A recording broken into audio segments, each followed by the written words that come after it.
I think it's very important, and I want to go back on a remark that the commissioner said, because it's truly the bottom line. We need to work together. We can get this done if we set the correct expectation and we over-communicate. Communication is very, very important, and we need to do that as a team, and we can get this accomplished, what we're setting out to do. The overall objective here is to be proactive, not reactive. We need to get out. We need to make inspections. Municipalities are to perform inspections of certain rental single families, two families, and multifamilies dwelling for lead-based paint hazards. Once again, proactive, not reactive. The effective date of the law was July 22nd, 2022.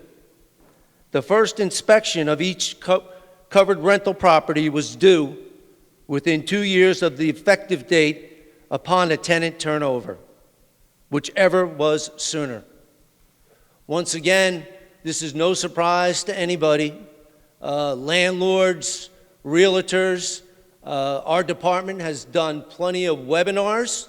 Kaya and Marie have been out with their own roadshow, and we have provided workshops. So we need to bring our game and get on top of this and attack it and get out in front of it. This means that as of July 22nd, 2024, all covered rental properties should at least have one lead-based paint inspection. So that's a good benchmark for you to look at in your municipality. That's a good barometer. That's where you need to be today. Enforcement. What's our job? What's our responsibilities? Municipalities' responsibilities. These inspections are ultimately for the municipality to conduct. It is their responsibility. Municipalities have the authority to investigate and issue penalties against landlords for failure to comply with the requirements of the laws. And if people, landlords, realtors are not doing what they are supposed to do, we need to hold them accountable. We need to hold them accountable and not worry about that, because we have a mission here to accomplish. Municipalities have the authority to investigate and can investigate any issue that raised with the lead issue. The department's responsibilities, the department has similar authority. The DCA can investigate penalties, municipalities' failure to comply with the requirement of the law. Within Division Codes and Standards, there's a unit which is the Office of Regulatory Affairs. They visit municipalities on a daily basis. They will be monitoring municipalities to make sure that this good work gets done. They also can hand out penalties. Now, you say penalties. The objective here is not to penalize people and fine them monetarily. The objective is to get compliance. And I want the municipalities to understand that. We exercise this every day, but it's not to punish anybody. It's to get them in compliance. So that is an important factor in this process. They will ask questions about enforcement, this law, and the goal of understanding how compliance is working and other municipalities are able to meet these legal obligations. The ultimate goal, once again, is compliance.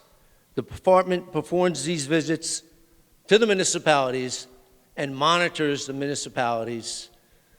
And they have a broad ban, not only lead, but permit process, investigations. So they will be out and about and they will be visible. If they come into your municipality, I would introduce yourself. The staff is a great staff. They take pride in all their work. At this point in time, I would like to introduce Marie Daniel.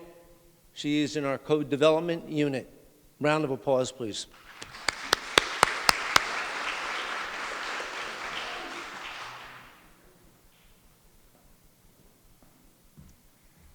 Thank you, Director, for that introduction. I just wanted to start to get a little bit more in depth. It still offers more of a bird's eye view of what the requirements of this law actually are. So when you're seeing representatives from our Office of Regulatory Affairs, you have an idea of the questions they're going to ask you, and you have an idea of what this law really intends to cover. As Ed said, this is meant to be a proactive law rather than reactive. For years, lead abatement was always treated as the result of lead exposure. And what we really need to do is promote the idea of lead-safe maintenance. If houses and housing are maintained in a lead-safe manner so that children are not exposed to these hazards, we don't have to wait until after they have elevated blood lead levels in order to protect children and future occupants of the homes. So, as part of the very basics of this law, as Director Smith noted earlier, it requires municipalities to perform inspections of the certain rented single, two-family, and multiple dwellings. These inspections can be performed by any permanent local agency within the town that has the jurisdiction to enter into buildings to perform inspections. So this is another area where, talking from state to local governments, it can be local to local authorities. There's a really good avenue for communication. A lot of building departments are carrying out these inspections, but say they do these inspections and they see a room filled with toys and they see chipped paint throughout the house. So they may just be thinking it's not lead safe, but the next step there would be communicating to the local health departments that we're pretty sure there's children in this home. The home is not lead safe. So that, reaching across the aisle to talk with everybody who may be involved is very important. The law also does allow for landlords to voluntarily hire their own lead evaluation contractor, but the results of those inspections must be shared with the permanent local agency still. There are a number of exemptions from the lead-based paint inspection law. I want to run through those. A few of the ones that are kind of, make the most sense, of course, are dwellings constructed during or after 1978. That's, of course, because it's the federal lead-based paint ban. So you're not going to find lead in those homes. It's also dwellings certified to be free of lead-based paint pursuant to NJDCA 5:17. That is the Lead Hazard Abatement Code. So any work that was undertaken to abate a property, once that lead-free certification is issued, that would exempt the property, of course, because we can confirm that there is no lead remaining in that property. There are also dwellings that have been issued a lead-safe certification under this law. Those lead-safe certifications are valid for a period of 2 years. So what you should see there is upon tenant turnover, if they have that valid certification, they're good until the next tenant turnover, until that certification expires. There are also seasonal dwellings in 1 and 2 families, so long as they're rented for a period of less than 6 months to non-consecutive tenants. So one thing to keep in mind there is it's really a lot of shore homes would be exempt because they have the short-term rentals just through the summer months, but things like Airbnbs will often still fall under this lead law because they're occupied for longer than 6 months. There's also, this is where it gets a little bit more convoluted, multiple rental dwellings, so that's the BHI properties that are 3 or more units. If they've been registered for our department for 10 years and they have no outstanding paint hazards from their most recent inspection, I want to dive into that exemption a little more in detail. We've actually, as a department, been able to find through all of our records a list of the multiple dwellings that fall within that category. So on our website now, we have available a listing. You can break down by county, filter by town, to see all of the properties that would be exempt under this law. We are able to target those that were registered for 10 years and those that don't have any current outstanding paint violations. So we've tried to take a lot of the guesswork out of that. That said, there are always a few roadblocks when we move from paper to digital. I know that one outstanding issue that should officially be resolved was that when we switched from our paper records to our online records, it happened August 1st, 2014. And if we couldn't find an earlier date on registration that we could make digital, the digital system entered all of them as being registered August 1st, 2014, which means that for a lot of apartments that had been registered since the 60s, all we had was 2014. Thankfully, it was August 1st, 2014, so as of today, that 10-year registration should show. As always, if there's any delays in the program, if an owner is sure that they've been registered for at least 20 years, if they have records to show that registration, or if they contact us and we can find those paper documents, they would still be exempt. But this program at this point should have everyone captured for the exemptions, which should really help to take the guesswork out of whether you need to be going into these multiple dwellings. And then, of course, we have the methods of inspection. And this is one area where communication has been across different agencies because we use data from the Department of Health to determine the two types of inspection. Where children fall below the threshold when they're age 6 or younger and have a blood lead level greater than or equal to 5 micrograms per deciliter, when it's less than 3% of those children, the inspections can be visual assessment. So that can be simply looking around when you go into the home, all of the common areas if it's a two-family, and ensuring that paint is intact, it's not chipping, it's not falling off the walls, especially windows and doors where there's friction and impact surfaces. It's a really careful, thorough visual assessment of all of those areas. Now, of course, if more than 3% of those children in the town that have been tested have that elevated blood lead level, the inspection has to be done through dust wipe sampling. So that is, again, it's a thorough check where you're testing the flat surfaces to test the dust buildup. It's sent to a laboratory, and you get the results. We do also on our website have a municipal listing for which method of inspection applies for each municipality. One thing the department ensured that we did in our rulemaking when we implemented this law was to say that for visual assessment towns, should the town decide they want to do dust wipe sampling, we also consider that an appropriate step that towns can take. They can adopt an ordinance saying they will always be undertaking dust wipe testing. There are towns where they just feel that is the more appropriate step. They feel it's more thorough. It gives them more peace of mind to do it that way.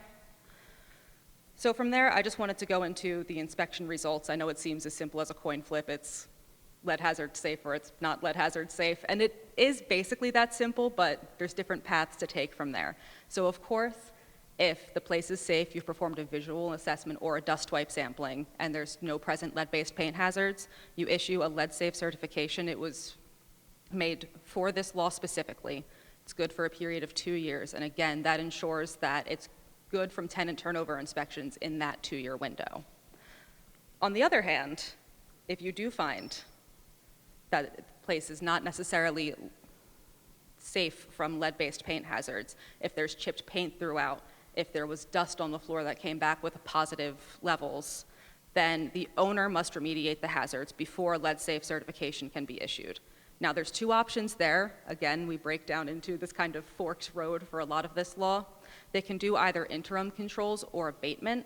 Interim controls tend to be the lower level. It's more temporarily making sure that the hazard is closed off, that residents and occupants of that home are not directly exposed to the lead-based paint hazard. So a lot of times it can be as simple as repainting all of the surfaces. On windowsills, you need to make them smooth. Everyone sees the little divots in their windowsills and the friction that they face day to day.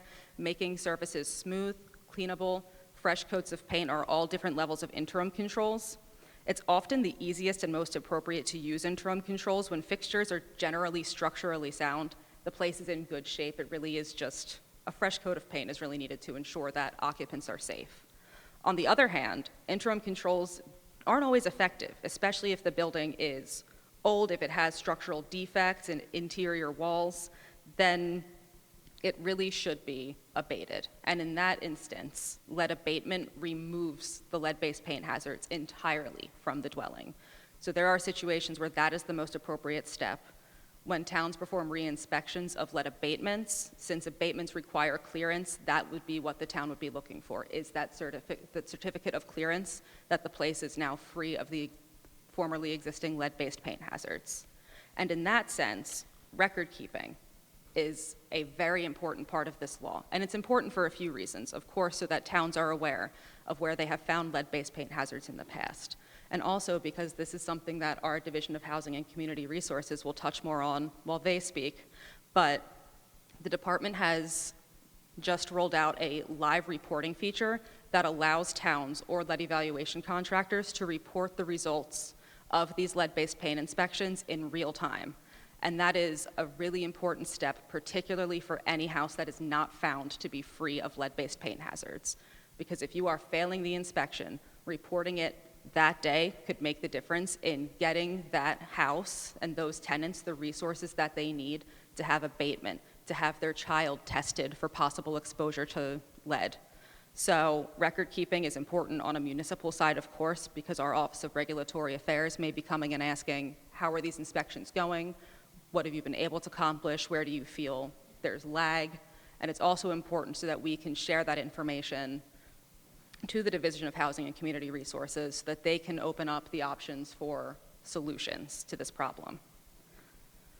So with that said, my piece is done. We do have extensive websites and a whole bunch of materials on this lead-based paint inspection law.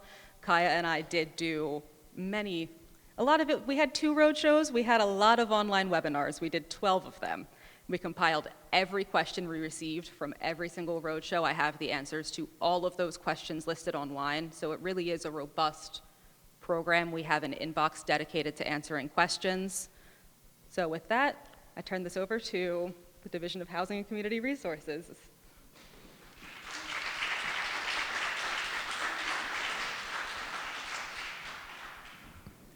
Good morning, everyone. And thank you, Ed and Marie, for that presentation. Codes and standards are our very close partners, collaborators, partners in justice in this area, and as well as many others, and we appreciate their work. And I especially appreciate Marie's presentation on all of the kind of technical details that go into this issue, because it can seem a little overwhelming, or a lot overwhelming when you think about it. It can also seem a lot overwhelming when you think about the scope of the issue, when you think about the number of units in New Jersey, both rental housing and single-family homes that were built before 1978. And when you think about the potential effects that exposure to lead can have on children and how that can affect children for their entire lives. So when you think about all of those things, it can be very overwhelming, and you can want to go, for instance, lie down beneath your desk at DCA for a while. And I won't swear that that's never happened. But we do have some great resources to help us address this issue. And of course, one of the most important is that this administration has dedicated more than $180 million towards addressing this issue through lead paint remediation and abatement. And to give you a sense of that, before this investment, every year we got maybe $10 million, before that even $5 million. And so $10 million was like, woohoo, we're gonna party. And now we have 180. So that's a lot. That's a lot more. You can do the math.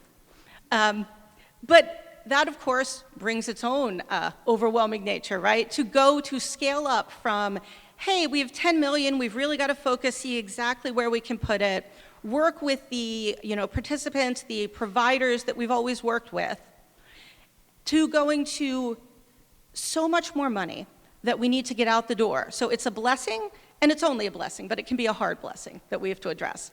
So what we need to do, and what we have been doing, is really relying on those 3 pillars that the commissioner mentioned before. So one is using data to drive what we're doing. Without data, there is no way we can scale up this amount of money to address this issue in the time that we are talking about. There's just no way to do it. It's too overwhelming. You're just kind of throwing money at the wall at that point. So we've been able to use the data that we have in sharing with our partners at health, at DEP, our local municipalities within the division and the department, to identify where are the folks we need to reach. We pull data from our housing programs. We've got 25,000 landlords in that database that we know all about and who really want to keep us happy because we pay their bills every month. We have got a lot of information about folks who live in areas we know to be significantly impacted by lead. So we can do a lot of outreach. We can use that data to focus on where we should be working, where we really need to place funding. But one of the first things that became really evident was whether it's outreach or doing the work, we can't do it alone. And we also can't do it with kind of the partners that we've always worked with, as great as they are. We can't do it without them. They are our platform and our foundation. But we can't just say to them, hey, can you somehow scale up all of your work and everything you do by about 1 million by, oh, say, tomorrow? They've scaled up, believe me, but it's not enough. But the other thing we know is we also need more groups who are out in the community. Going in to do lead work is not the easiest thing. Because what we're doing is we're going into a home where someone is sitting there thinking, this is my home, I love it, it's great, it's safe for my family, I'm doing the best for my family.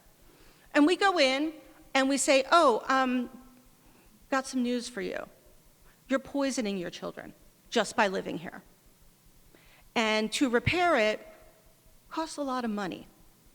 So have a nice day.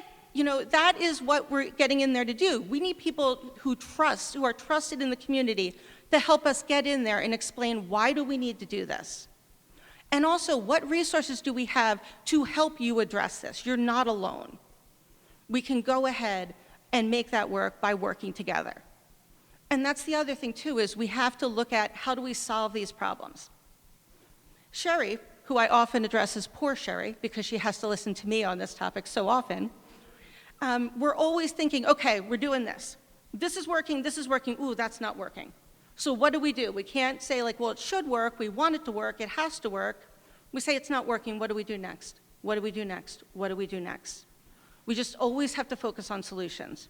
We turn to our partners for advice on what they should be. We talk to the people who are serving to say, how did this go for you? We look at other states and other places. But we know we can't do anything but solve this problem. And we are. And a big part of the reason that we're doing that is, in addition to everyone in this room, everyone outside this room, and I know we have some new and old, seasoned lead grantees in this room. But the other thing we rely on is our staff at DCA, who are experts in this. In many cases, they've become experts against their will almost. But they are experts in this, and they're working hard every day to make this work. And so I'm going to turn it over to one of our experts in this area to talk in more detail about what we are doing. Sherry Malnick.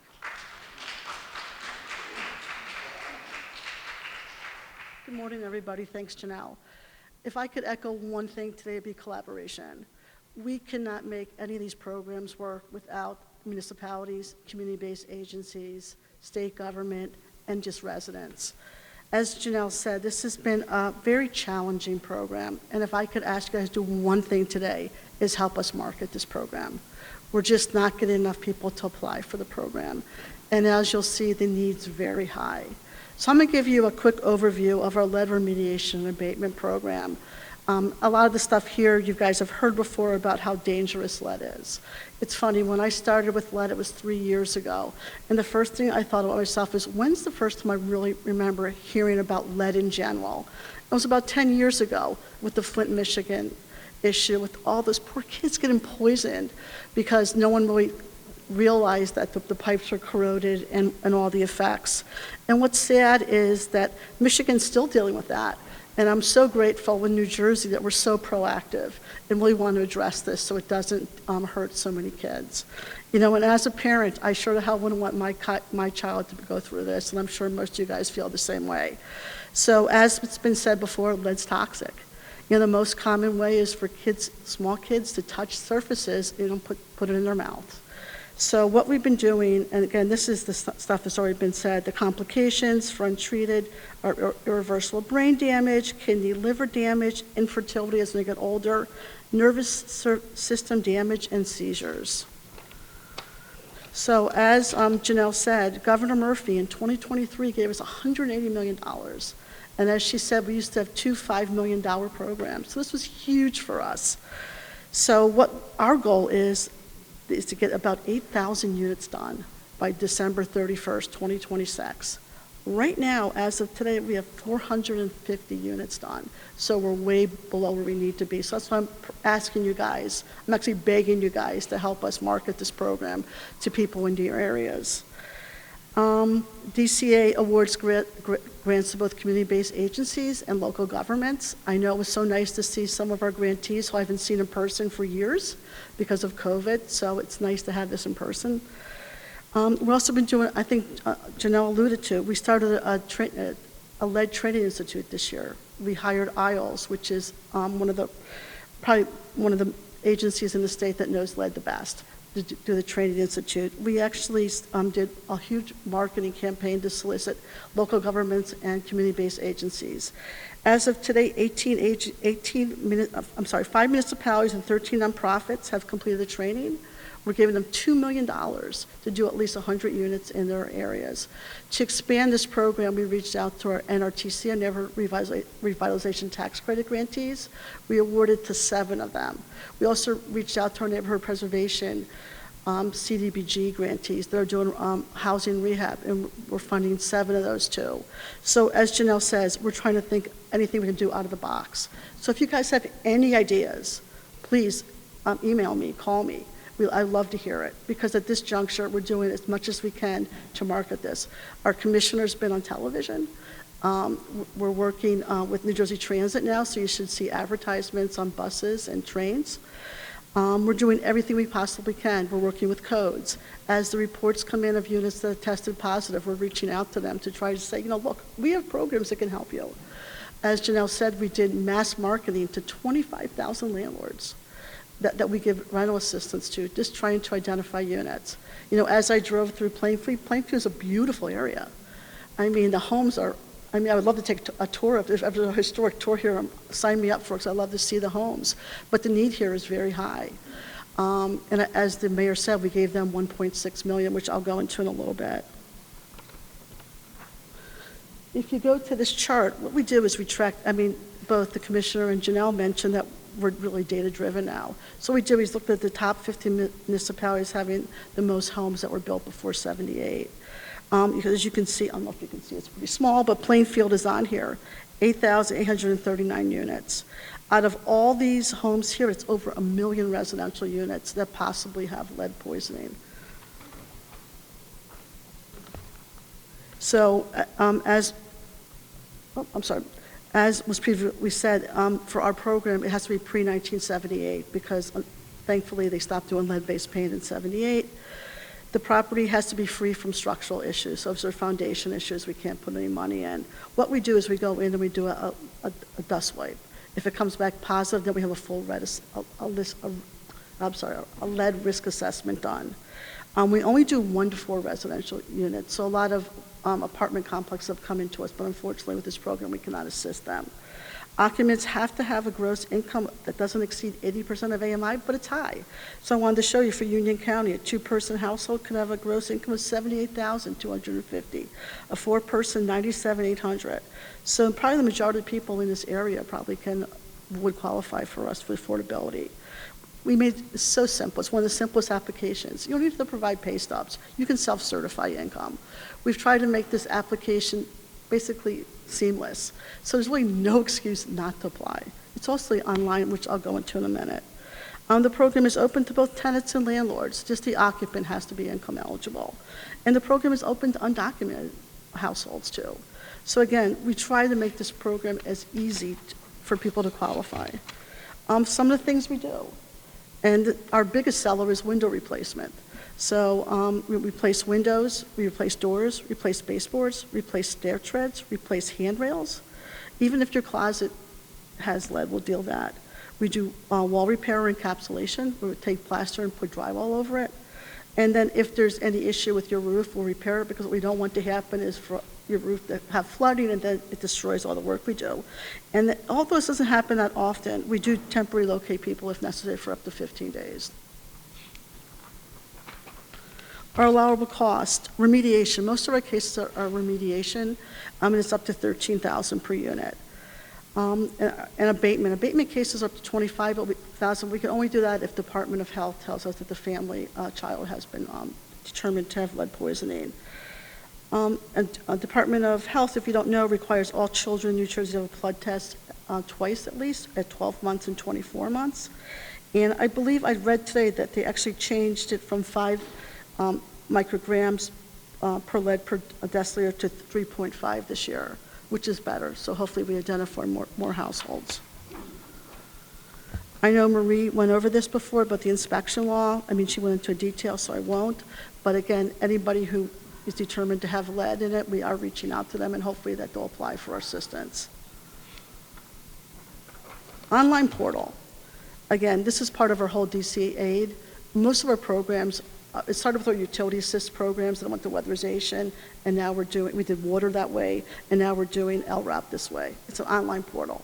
One thing that's good is if you applied for LIHEAP, you applied for LIWAP, and your information's current, we can transfer it right into your new application to make it seamless. It's user-friendly. If you guys have any questions or if you have any issues with it, let us know. I know the only complaint we've had is that you have to register on the New Jersey site first, which can be a little tedious in the beginning, but again, it's one of the simplest applications we have.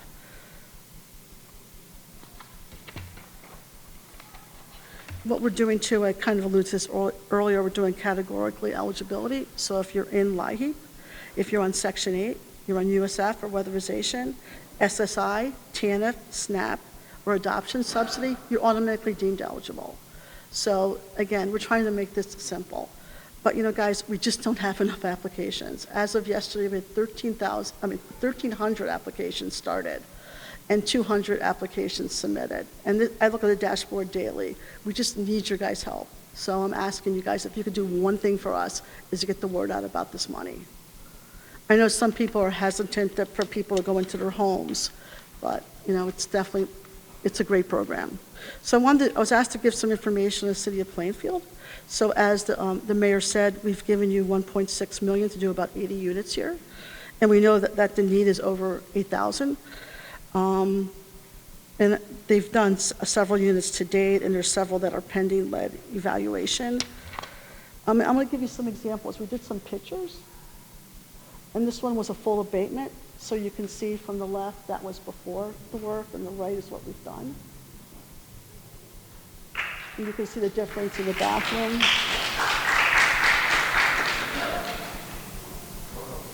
Again, you can see the difference. And because this was an abatement, a child was definitely poisoned here. So that's really our program in a nutshell. So again, if you guys have any issues, if you have any recommendations, we're open to hear anything at this juncture. And again, as Janelle says, we meet weekly. And you know, we're just trying to think of anything on the box to try to market this program more. Thank you for your time.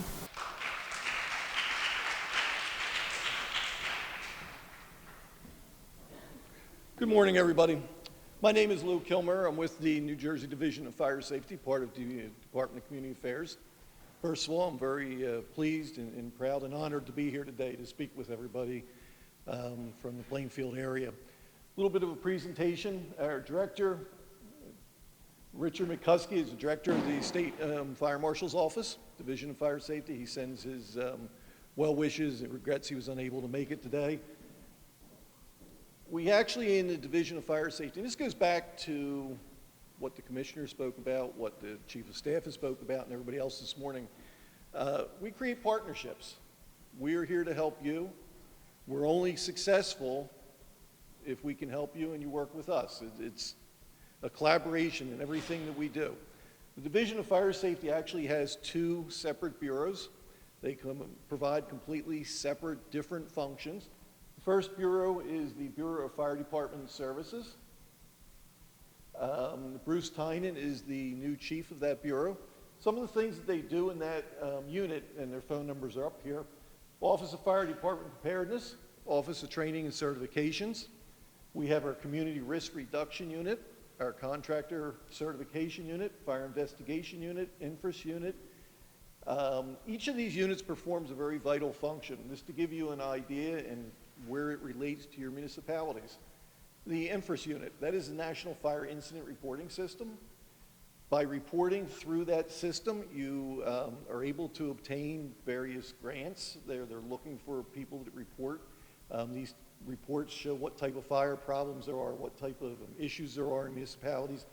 Again, when we were talking about, excuse me, when we're talking about things that are data-driven, when it comes time for funding, these reports will show you very specifically how many calls your municipality has, what time of day, what type of calls you're responding to, what your needs are, the number of stations, manning, the apparatus. All this data that can be used to make the decisions, such as Commissioner Suárez mentioned, when we're looking for funding and grants and other opportunities. If we could just go back, Lisa, one. The Community Risk Reduction Unit, that unit provides smoke alarms to communities. We get smoke alarms through various programs. They're out there. We can distribute these free of charge to your municipality, get them into homes where people are the most vulnerable, our senior citizens, our people at the lower end of the income scale, people with small children. We want to get these alarms into there. Our training and certification. We provide all kinds of training programs for the fire service. Vast majority of them, if not all of them, free of charge, completely free of charge. It's there for you to access them and use them. Our investigation unit, we're available to come out and assist the towns to do fire investigations. We have some accelerant detection K9s that are trained specifically for that. We can come out and help you and assist you with that also. Lisa, thank you. Training and certification, as I mentioned, we do a whole bunch of programs. We train for fire inspectors, ongoing continuing education type training programs. We train fire chiefs, firefighters. There's a whole host of different training programs. We run down at the National Fire Academy in Emmitsburg, Maryland. Every spring we have New Jersey weekend down there. We take down approximately 200 firefighters from the state and have all kinds of programs. These are national courses with nationally recognized instructors. And then they bring that information again back to your communities to share with the other people in their department. Office of Fire Department Preparedness. They come out, they work with your fire departments, coordinate and plan for major events, make sure that you have good mutual aid plans. Again, something the Commissioner spoke about a lot this morning, shared services. We want to make sure that at a fire scene you have the sufficient manpower, the sufficient apparatus when you get there. Doesn't mean it has to come from that one town. It's very common for towns when there's a fire call to automatically respond to a piece of apparatus from one town, a couple from another town, to make sure you muster up the proper people, the proper apparatus in the required time frame. They work with the towns, they make sure these plans are in place. If there is a large event in town, they will be there. They will help the incident commander. If he needs more resources, he or she needs more resources. They need maybe certain types of apparatus depending on the fire. They'll look through their plans and be able to get them from neighboring towns, municipalities, even up to a statewide level. It's not been unheard of with various types of incidents and disasters for us to have apparatus respond from the east side of the state to the west side and vice versa. Forest fires, Hurricane Sandy, other large fires where they're looking for specialized apparatus. Again, this is all part of the sharing. Individual towns cannot afford to have all these types of pieces of apparatus, so we share and we use it throughout the state that way.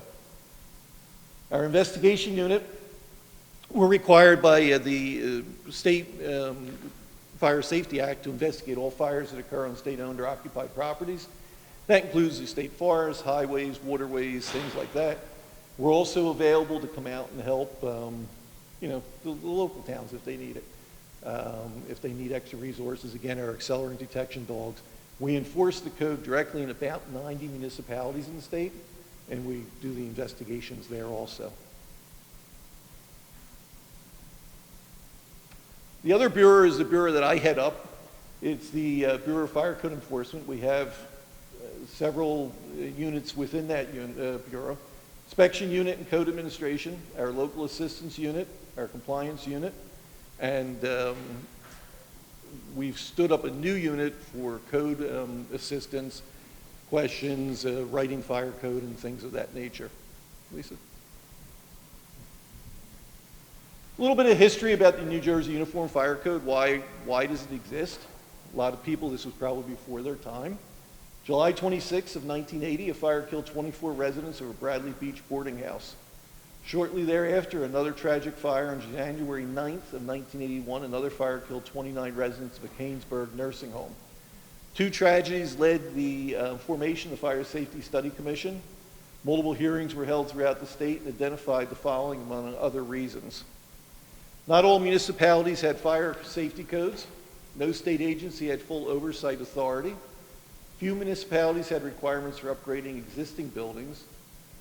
There was lack of funding, which hampered all municipalities in their ability to enforce existing fire codes. Existing penalties were insufficient to deter violations, and multiple death fires in New Jersey and elsewhere indicated a need for strict fire codes as a minimum standard of maintenance and building upgrades. This all led to the legislature creating, step back one, I'm sorry.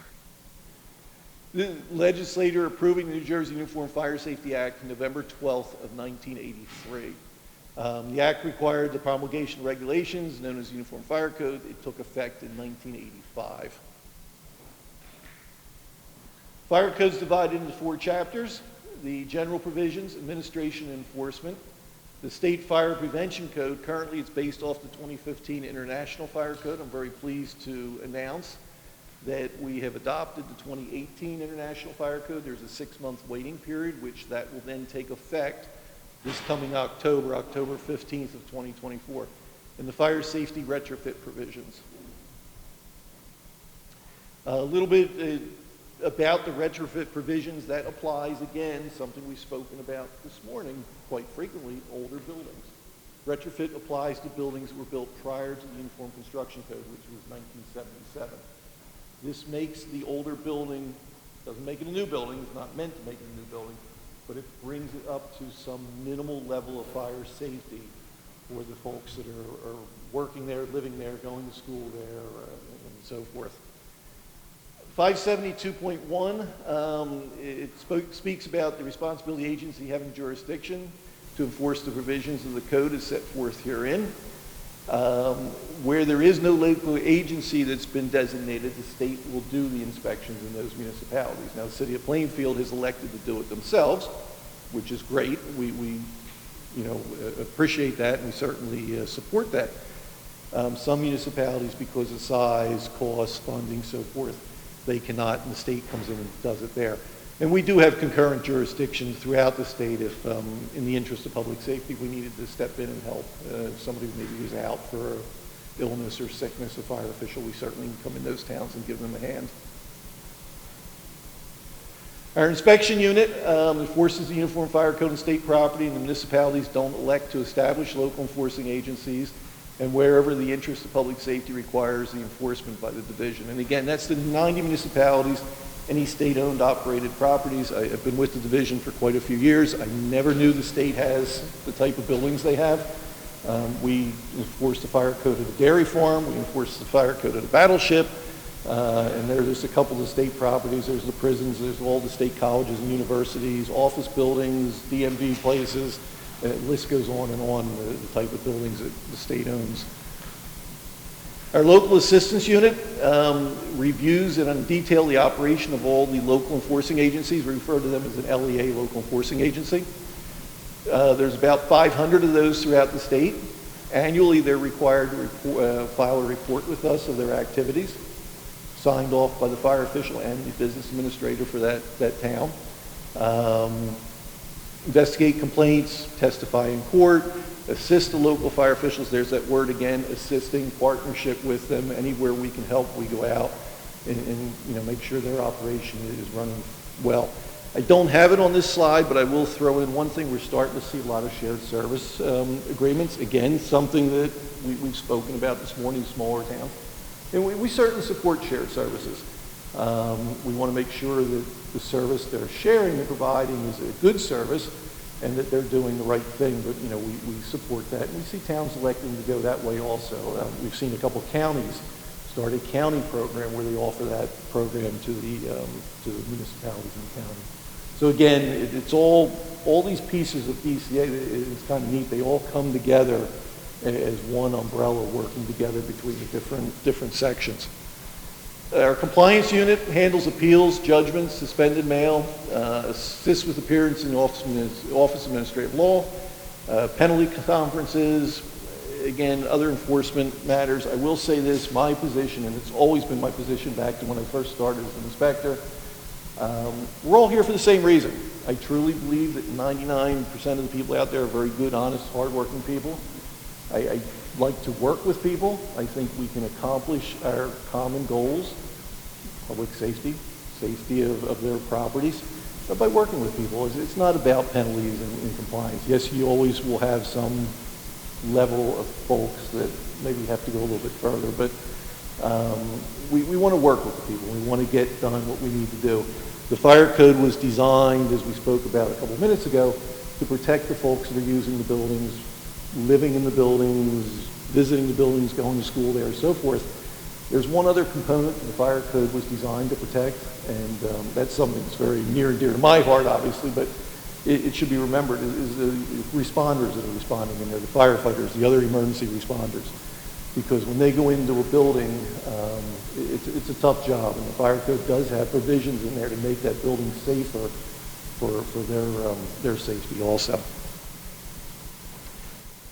Us, like the other DCA agencies, have developed within the last couple of years a service portal.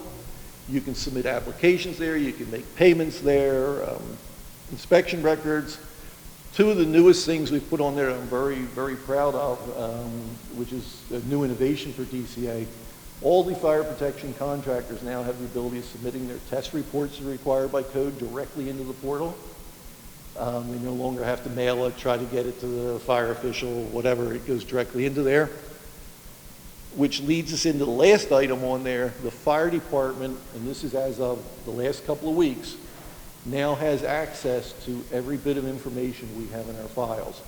So when they come out at 3 in the morning, they'll see who the contact person is, who the emergency contact is. They'll be able to see these test reports, see that maybe the sprinkler system's not working right now because there's something wrong with it. The building details, is there solar on the roof? Is there some other type of hazard, maybe a hole in the floor, open shaftways, things like that. And that is available just for the fire department chief to register on our portal, and then they'll have that right on the data terminals in their apparatus. So that's a huge thing forward. That's our main number. Most importantly, on the next slide is my contact information. Please, if you need something, you're having questions, you get a letter from us that you're not sure what it's about, you're having difficulty getting a hold of somebody, give me a call, shoot me an email. You will get a response, and you will hopefully get a response that day or the next morning at the latest. But I would rather be able to deal with issues, work with you, because again, it's a collaboration. And Kaya, I guess back to you.